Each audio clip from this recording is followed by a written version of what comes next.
Surf fishing is one of the most enjoyable activities I've ever picked up in my life. It's rare that a week goes by where I don't do it at least once. If you're looking to get into it but don't know where to start, this video is for you. I'm going to share my experience on how I approach surf fishing with my boys and beginners in general, and go over things like what surf rig I recommend specifically for beginners, how to reduce and hopefully avoid tangles and other tackle issues so everyone can enjoy more time fishing, and then overall best practices to minimize the frustration and maximize the fun. Even for experienced fishermen, I think you'll find some of these tips might serve as good reminders.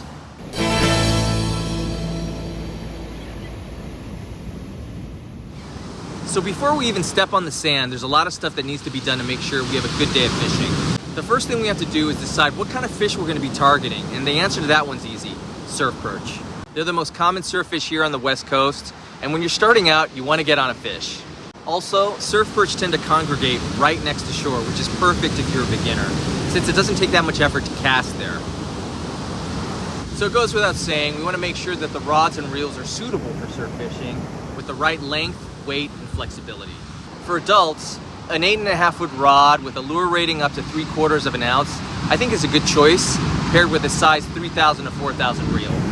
For kids around the 9 to 12-year-old range, I think a good rod to use is something like a 6'6" medium rod with a lure rating up to 3/4 ounce, and I'll pair that with a size 2,500 reel.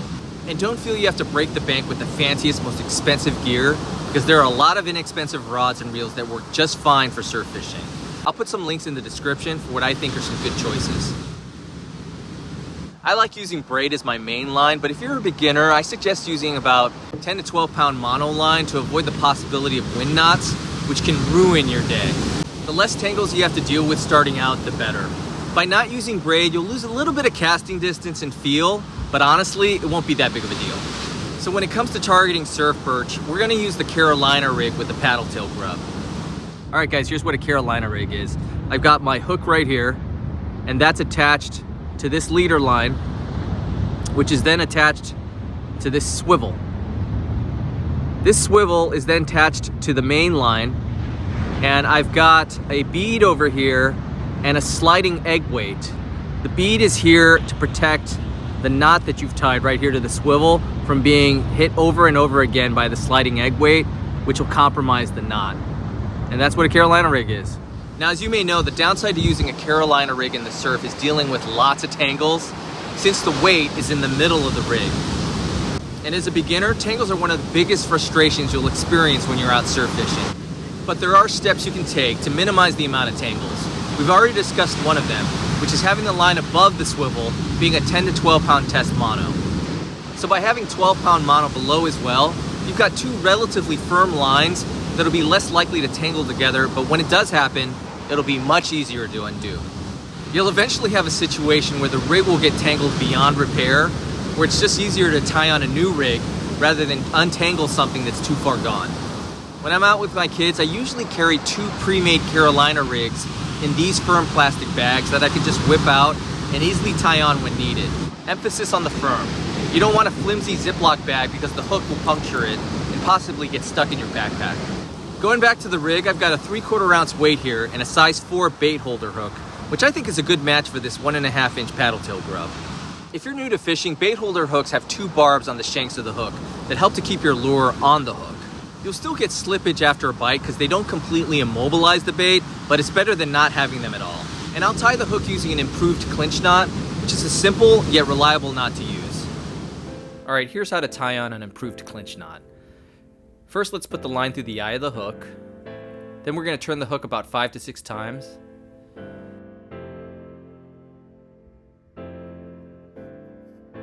And now we're going to put the line through the loop we just created here. Now, if we stopped here and cinched the knot, this would be a standard clinch knot.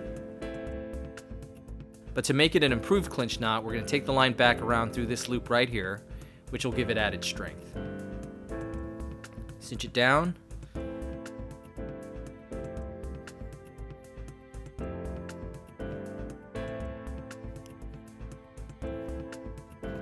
Cut off the tag end.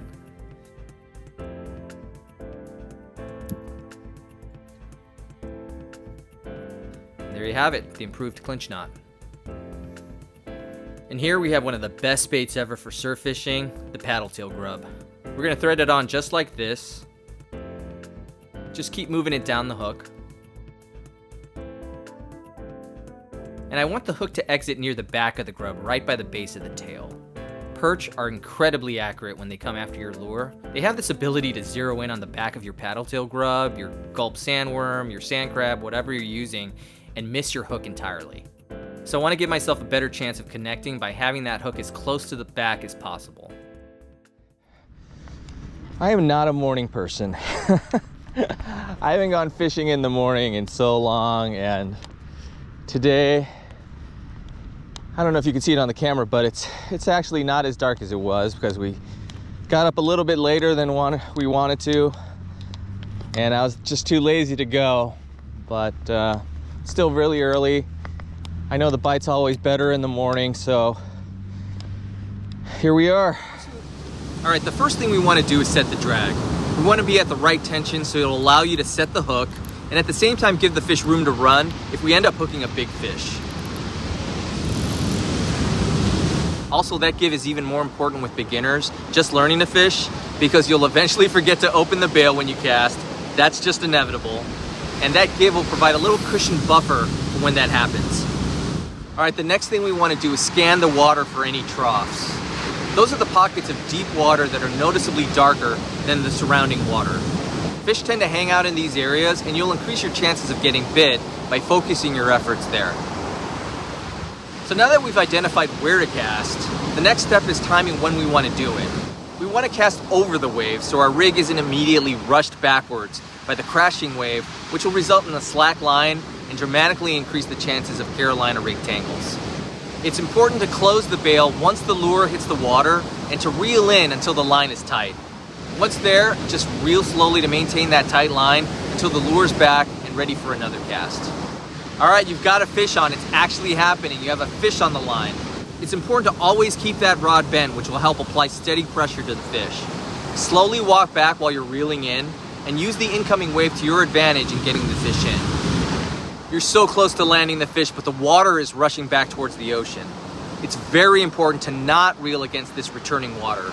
You might have a fish on that's barely hooked, and reeling that fish against the force of the rushing water might be enough to rip the hook right out. Just hang tight and wait for the next wave to come in before you start reeling in. Whoa, there we go. That's a nice one right here. All right, congratulations, you've landed a fish.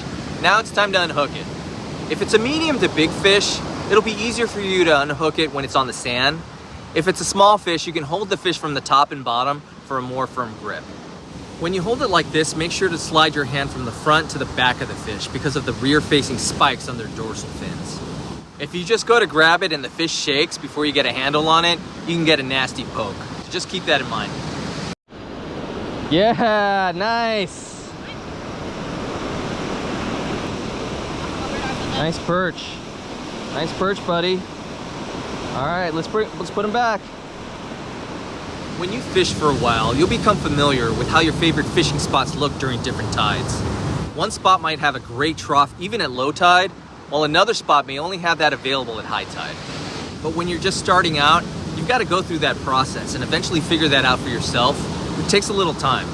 Start keeping track of the tide when you go fishing to start building that knowledge. There are a lot of fishing apps out there that give you this info along with a bunch of other useful stuff like wind and wave energy information. So it might seem like common sense to avoid windy days, but as fishermen, there are lots of times when we'll just deal with it. Deal with those difficult conditions and just go fishing anyways. But for beginners, those winds can exponentially ruin your time out there. For starters, it'll affect your already limited casting ability, especially for kids, since most windy days are onshore winds. And secondly, winds will increase the amount of tangles you'll get if you're a beginner, so it's just best not to go fishing on those windy days.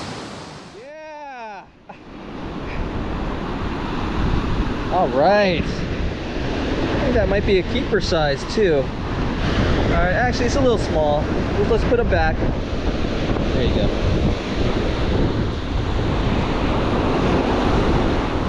Also, it's really important to have a pair of pliers with you. I like these pliers because they have this tip over here that allows you to separate split rings, and it comes out really useful. It also has this cutting edge over here which will allow you to cut your line. So I like this particular one, I'll go ahead and leave a link in the description. Once you get that fishing bug and you know it's not a passing fad, it might be a good idea to get some waders, which will allow you to fish during the colder months of the year. I just bought my kids their first waders and they're great. Really affordable and do exactly what they're meant to do. Kind of opens up a whole new world because now they can wade out into the surf in cold conditions and be able to cast into spots they couldn't reach before. And they're just loving it. I'll put a link to these in the description. Dude, what you catch there? I found a big clam. Wow, that thing is huge. It's like as big as my hand. Yeah, I mean, I would take it, but I don't know anything about it. So I think we should just let it go, but that thing is gigantic. It'd probably be tasty. I'll probably regret not taking it, but oh well. As a beginning fisherman, here are a few things you should always be mindful of. Don't turn your back on the ocean. It's important, especially for kids, that you understand that at any given moment, the sea can catch you off guard with a big surge. So rule number one is never turn your back on the ocean. Keep an eye out for birds. If you've surf fished for a few years, you've probably experienced a seagull or other bird flying to your line and get tangled. Sometimes it happens really fast and is unavoidable, but most of the time you'll be able to see them coming and can lower your rod accordingly. Having a reel seize up because of sand stuck in it can ruin your whole outing. When you need to set your rod down, make sure to properly place the handle so the reel isn't touching the sand. Dad, I'm tangled again. One more important tip, it's very important to stay hydrated when you're fishing with your kids. Very hydrated. That's good. Coffee. You might want to have a fishing backpack when you're out here for a couple of reasons. First, if you're planning on catching and keeping, you're going to need someplace to store your fish while you continue fishing. I use plastic bags and a big Ziploc filled with ice. Grocery bags will also do the job. Make sure you get a fishing backpack that has rod holders.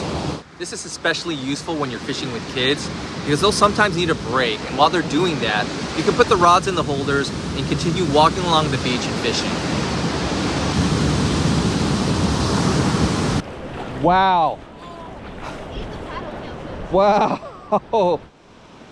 Ryan's biggest perch so far. Check that out. Before you harvest any fish, you have to know what the regulations are for the specific type of fish you're taking. I advise that you check out your local Department of Fish and Wildlife website for the most accurate and up-to-date info in your area. You're going to want to bleed out any fish you keep because that'll make the meat cleaner and reduce some of that fishy taste and odor. Now you can just cut or rip the gills and have it bleed out, but I want to be a little more humane and bonk it on the head first to knock it out. It'll still be alive, but hopefully unconscious, and at that time, I'll rip the gills and have it bleed out. I'm telling you, there's no better satisfaction than eating a fish that you caught yourself, and today we're going to be making something that's perfect for parties or watching the big game. Buffalo fish nuggets. Before we do that, guys, do me a favor and hit that like and subscribe button if you haven't already. And feel free to leave a comment or question, and as always, I'll do my best to get back to you. All right, let's get cooking. All right, first things first. Once you get home, make sure to rinse your reels out to prevent salt buildup and clean out any possible sand. Pretty cool, this top one is my son's biggest perch to date. It's just a tad below 12 inches. We're gonna be cooking this one today. All right, first thing we're gonna do is gut the fish. And I found something in this perch that I do see often, but I usually don't see it at this size. Check this out.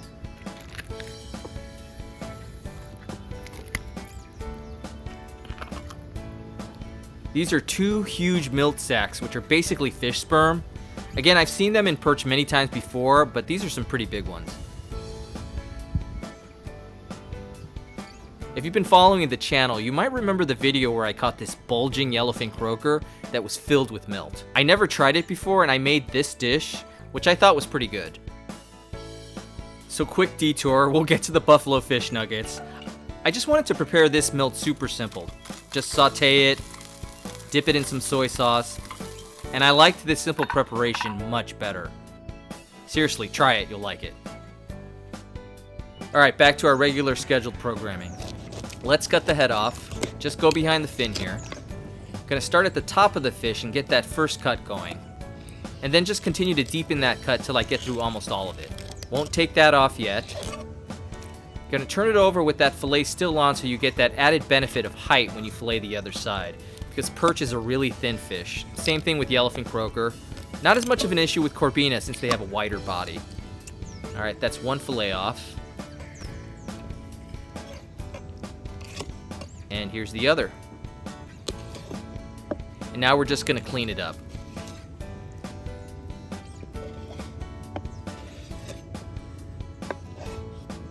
Alright, time to take off the skin. Make a little cut here, which will give you something to hold on to. And we're just gonna work the knife down while pulling at the skin. And do the same thing with the other side.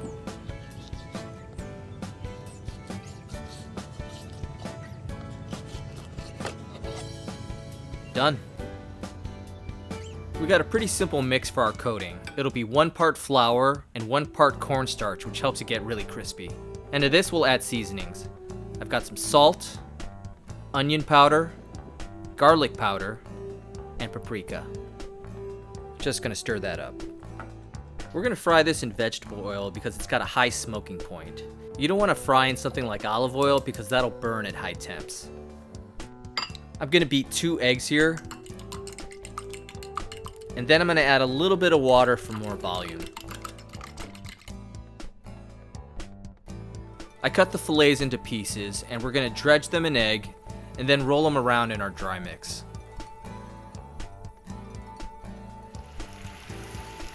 We're gonna fry these until they're nice and golden brown.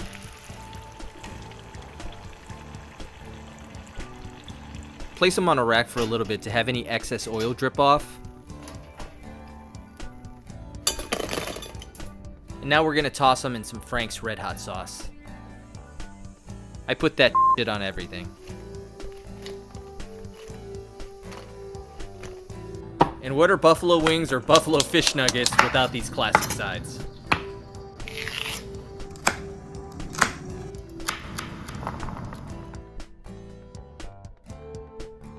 You know, sometimes I make things that I like that maybe don't appeal to everyone.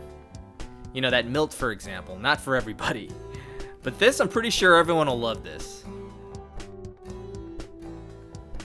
Anyways, thanks for watching, and I'll see you guys on the next one.